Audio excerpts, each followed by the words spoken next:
Hi there, this is BugPowderDust. Thank you for joining me for the occasional series, Distinctly Average, where I showcase a game.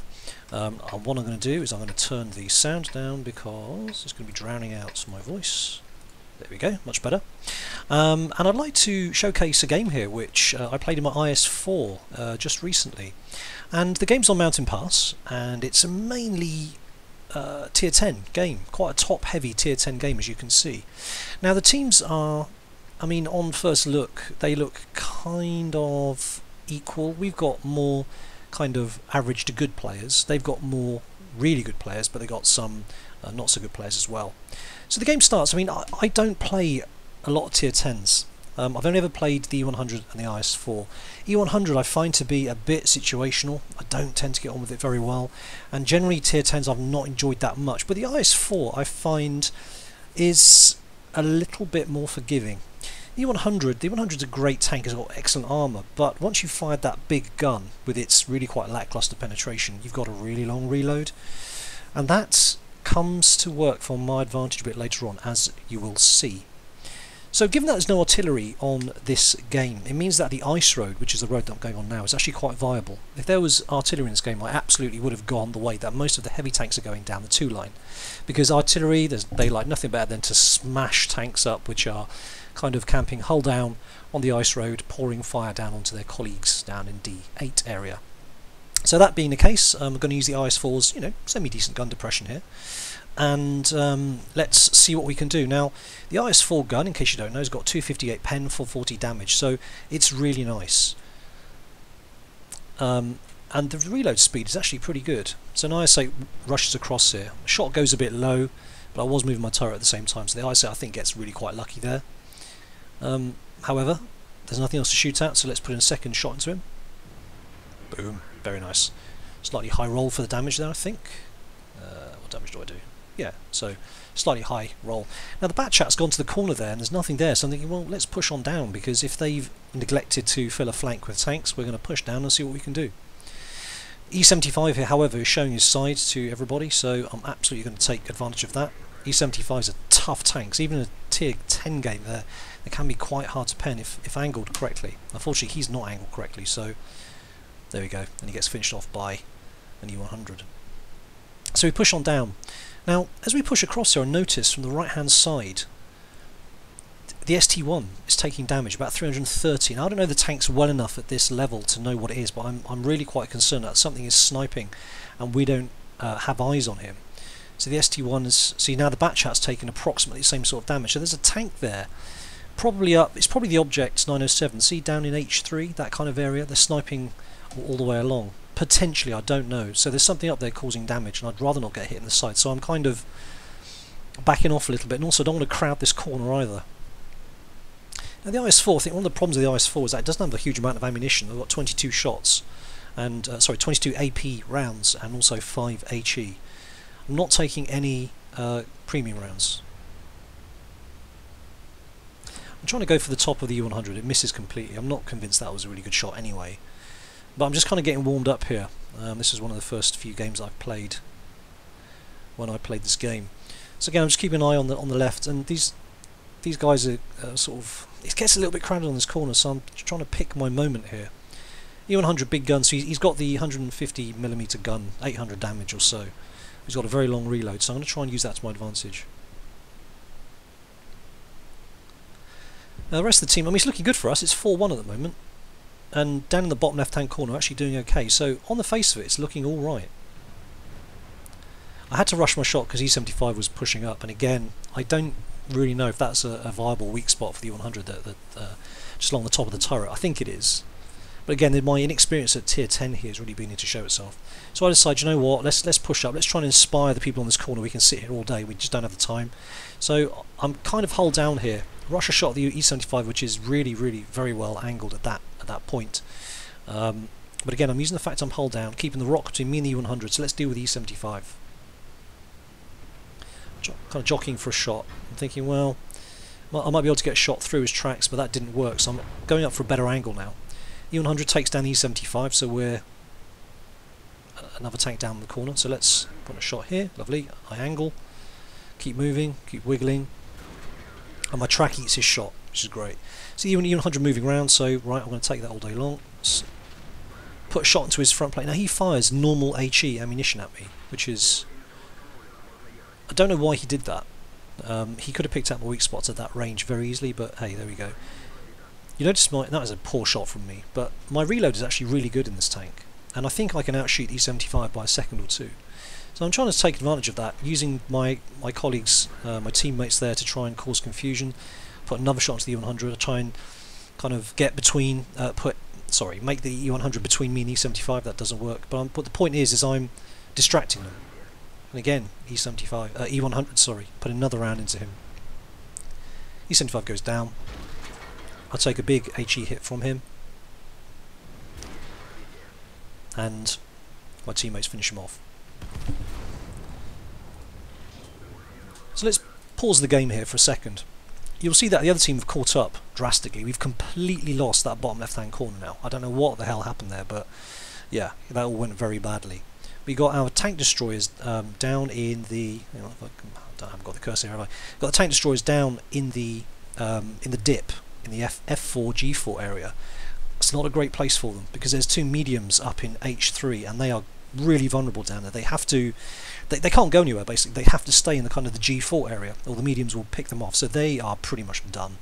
They might be able to take some, do some damage before they die, but they're done, because also the bridge is going to be overrun as well. So I'm thinking, well, this is not looking good. We could try and rush the cap, but that's not going to work. I'm not particularly fast. The E100 isn't particularly fast. Don't know what the STI is going to do. ST1, whatever. So I decide at this point to go back to base. But I see the IS-4 going across the bridge, and I think this is a great opportunity, if he moves forward, for me to pop a shot into him. And he's not looking at me, he's looking at the TDs down in the dip. So I'll thank you, I'll have that all day long. Sadly, he doesn't stop. He does a smart move, and he keeps on moving. He takes the hit, keeps moving off the bridge. But he takes a big whack, and he's stopped dead there. I'm hoping the M103 comes across as well, but he doesn't. So friendly E4 at the other side of the bridge takes care of the IS-4. So that's good, that's one team. It's 8 all. However, they've got the better spread of tanks. They've got now 5 heavies and 2 mediums. And then we've lost 2 tanks in a very quick succession. Both the TDs down in that gap, as I was talking about, they got surrounded. They got completely annihilated. So it's 8-10. It's not looking very good for us at all. They got 3 very good players. Well, they got 5 actually good players, and they got a 2 tank advantage. And at a tier 10 game, 2 tank advantage is a really big deal. Nevertheless, we push on over the ice road back to the base, where we can hopefully set up some kind of last-ditch defence. You'll notice there that something takes a shot at me, but the shot goes low. I'm a bit anxious about the M103 popping up, but he doesn't, so I'm moving on up behind the E100. E100 had the same thought, I think, about the 103. So as we move back to our base, I keep an eye on the minimap, as you should. I've done 3,500 damage so far, which is pretty nice. But then I'm looking at my hit points, I'm thinking, actually, I'm not being too badly damaged here. Then I notice the object 140 behind me, and I'm thinking, ah, crap. So I try and tuck myself in, but I'm not fast enough, and he gets a good hit. So I tuck in, I tuck in, I tuck in. I'm thinking, when he's showing his side to me, I didn't honestly think he'd reload that quickly, but I get a relatively lucky shot. And it sets him on fire and takes him down. So that's good. So in 9-10, so it's getting close again. So I'm going around the corner to go with the E100, and I see that there's an E100 pushing around at the base of the ice road. I'm thinking, well, most of the tanks are down there, and when I see the IS-7, that kind of makes my mind up, and I decide, right, okay, what I'm going to do, I'm going to buy some time here. Maybe the E100 can move around and try and help out. Meanwhile, our STI, who came with us, has gone up to the base. He decided to cap, which really wasn't a good move in the end, because they went back, they anticipated that. If he'd come with me, we could have. It would have made a difference to the game. You'll see why. He shouldn't have gone on alone. If I had him next to me here, this next what's going to take place would have been a different outcome. So I'm waiting for the E100. I'm waiting for the IS-7. Might be able to get a couple of sneaky shots in before they get under my guns here, or gun even. So I have to wait. Now I don't realise at this point I've only got 10 rounds left. But as I sit here and wait, I feel a little bit useless, but you know, I'm covering the flank. The E100's got the left, and the T110E4's got the bridge. There's nothing else I can do. Unfortunately, That was poorly aimed by me, and I think the shot went slightly high anyway. But and at this angle, I should really have aimed at his upper front plate, which was then effectively flat to me. Never mind, it is what it is. So I know that I've got a faster rate of fire than U100, and I'm absolutely going to take advantage of that. But unfortunately, this crest works both ways. I'm only exposing my my turret, which is very well angled and very well armoured. But then again, so is he. So to get to his vulnerable front plate, I have to expose myself, but I know that I can fire again very quickly, whereas he can't. So he's angling his turret, but I know it's a T-57 going past, and I just take the shot. It was an opportunity there to thin the numbers, and I take the shot and I get back just in time. The 100, he shoots my turret, he's going for my weak spot, I guess. The roof of my turret is a weak spot, and I put in a pathetic shot there. I'm thinking, well, if it's only me and him, I'm actually going to start taking advantage of the speed. So when he fires next, I'm going to take full advantage of that. Now he makes a mistake here, and he exposes his front plate. He comes over the hill a bit too far. Bounce a shot. I'm going to reload faster than he is. He's tracked. What I should have done is tracked him again. But I'll just go for his front plate because that's guaranteed damage. But that's okay. He's still up quite far, so he's allowing me to shave a lot of points off him. I'm going to keep jiggling about, not giving him an easy target. Boom, and again, more damage. He's now one-shottable. And I think he decides at this point he's going to back up. So at this point it's going okay. We got the bridge. We are, position-wise is alright. We're only two tanks behind. I'd try and put a shot to the gun, but that was never going to work. E100 takes advantage of me being distracted. So I now decide to work on the IS-7 a little bit. Get a good shot into his nicely exposed lower front plate. But now there's two of them. They're both a one-shot. This is my last AP round, but I don't realise this at the time.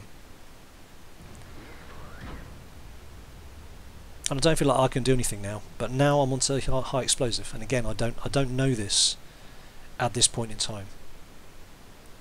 If I did, I'd have shot for the turrets more, I think. But I need both the lower front plates, and they kind of need mine as well. So we kind of sat here in a bit of an impasse. And I'm trying to get my gun down. There we go. Now what I should have realised is the minuscule amount of damage that I did to him should have twigged me to the fact that I only had HE loaded, but it didn't. I was too busy concentrating. That should have, if that was AP, that would have killed him. And this game would have turned out, well, it wouldn't have turned out any differently, but it would have meant that I would have killed slightly more. At this point I think I noticed that I had HE, so I thought I'd shoot the E100 in the turret, as it might have done some damage, but it didn't. 907 comes in. Nothing I can do now. Take a shot. And he finishes me off with the gold round, or premium round. Game over. So here we are at the post-game results screen, and even though it was a defeat, I was actually really pleased with my progress in that game. I don't normally get a chance to do 6,700 damage in any tank, so this was quite pleasing for me. I think I could have played better against the E100 in the end, but it's just a matter of, if you only got the E100's turret, it's a bit of a tough nut to crack. But anyway, 6,700 damage. I got only a class 1 badge.